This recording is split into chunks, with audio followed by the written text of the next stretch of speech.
Assalamualaikum warahmatullahi wabarakatuh. Waalaikumsalam. Di sini kami akan menjelaskan tentang bagian-bagian dari mesin jemput.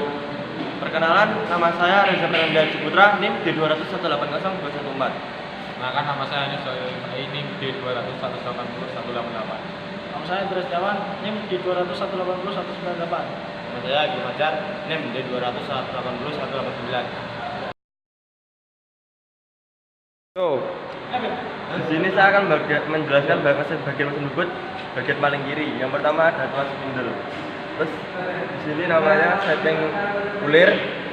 Di sini namanya setting pemakan.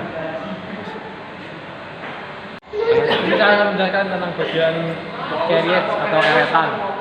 Ini ada dua. Pertama, buat maju mundur untuk kedalaman. Yang kedua, untuk samping. Yang ini kedalaman yang otomatis. Ini untuk yang ke samping, tapi yang otomatis. Nah. Oke. Ini dinamakan handle. Dan ini tail stop. Kemudian ini roll.